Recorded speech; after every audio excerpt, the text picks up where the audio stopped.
Well, given where the economy is, and we're getting good growth numbers, 4.2, 3.5, I think it's because of the tax reform and regulatory reform. But given where we are, I think the path they've indicated with the dots is about right. We'll see. They've emphasized it's data dependent. Vice Chair Clarida mentioned that yesterday morning in his speech, and I think they'll continue in that direction. Of course, they're looking at the economy, as is indicated. Data dependent is the word sometimes used, kind of rules-based is what's used sometimes. So I think you'll hear more of that.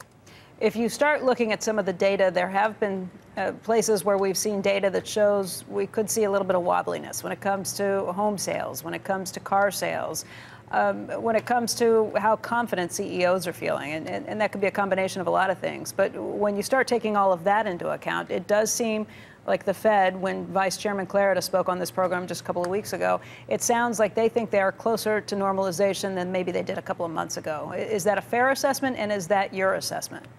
Well, I think what he said, they're closer to normalization, normalized than they were a couple years ago. And that's certainly the case. Than a couple of months ago. I mean, when we heard from Powell a few months ago, that was what kind of shook the markets at that point, that he thought we were a long way from normalization. Clarida just said a couple of weeks ago that he thinks we're getting very near to normalization, and the market's really been keying off of that.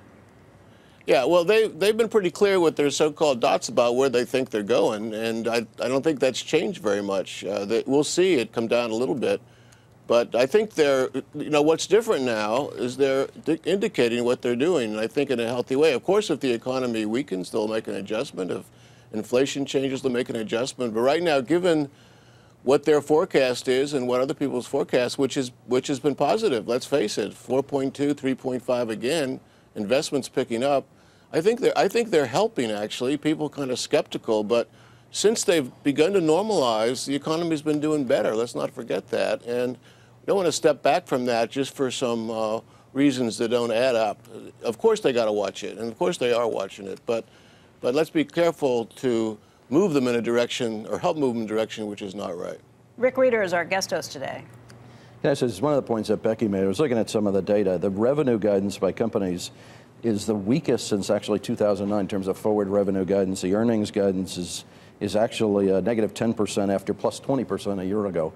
When you look at what companies are doing in terms of the driving of CapEx and wages accelerating, that's going to impede their ability to do CapEx or inventory build, et cetera. It certainly suggests that the economy may be breaking from what we're hearing from companies. Do you think that's right, or do you think that is just a near-term factor? I think that's a factor, but I still think you got to take into account these other changes that have been made. Another thing the vice chair mentioned yesterday morning is there's a healthy increase in productivity growth. So that's on the supply side. And I think that some people should take note of that. But you're right, there's other things that are happening, but basically the fundamentals here have changed.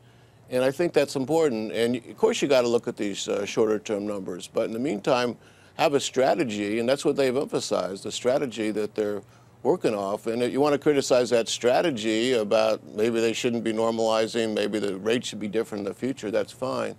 But ultimately, they're looking at GDP growth, inflation, and those fundamental aspects of the economy.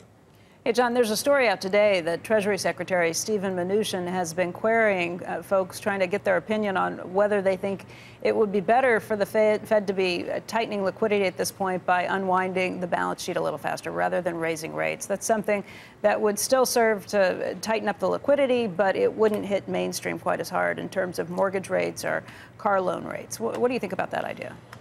You know, I think what's been positive about the Fed compared to the old time when they had the so-called taper tantrum is they've been pretty clear about what they're doing. So to get off of that, I think they have a good reason. They've described their so-called normalization process for the balance sheet. And of course, it's right to question and think about it all the time. But it's quite a bit different than it was several years ago when it shook the markets up. And it's been pretty smooth so far compared to what people thought. So I wouldn't disrupt that unless it's a really good reason to. It's a process that's working pretty well. Hey, John, can pro-growth policies, for lack of a better word, Reagan-esque type policies of less regulation and lower taxes, can that boost an economy from an average of, I don't know, 1.5% to 2% to something above 2%? People are constantly. Absolutely. Well, yeah. I mean, I got Rick Reeder here. I've got people that absolutely say that we don't have the the population growth, and we don't have the productivity growth to get anywhere above 2%, and it's just an exercise in 2.5%. No, we kind of said 2. I kind of said 2. I would.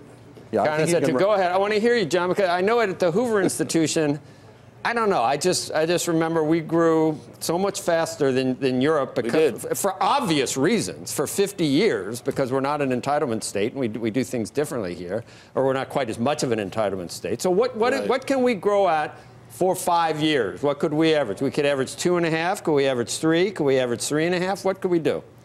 We could average 3. I've been saying we could average 3. So there's different opinions. We could average 3. Oh, absolutely. But we have so much evidence we can do better. And so far, that productivity number is looking better. And labor force is looking better. It's tiresome. Labor force participation. All those things are coming in. And so it's, we're not there yet. But I think there's been some fairly substantial changes in policy. That's what I mean. If we can grow at 2 with the 8 years of really, the private sector not being in the apple of the administration's eye, if we can grow at 8 years at 1.9, we get 0.1% when we actually do something pro-growth. I mean, that makes no sense to me. I agree. I think the outlook that I've been writing about for a bunch of years now is that we have the kind of changes on taxes and regulation that we're beginning to have that we could boost growth to 3%. So far, it's happening. What, 4.2, 3.5? We'll see what the next quarter is. Yeah, but hope springs eternal with a lot of people. It's going to drop off any minute, and they'd rather be right than have 3%. A lot of people talking about that. I hope what I'm saying is right. We don't know for sure, but I think that's the direction of policy, and let's not forget that.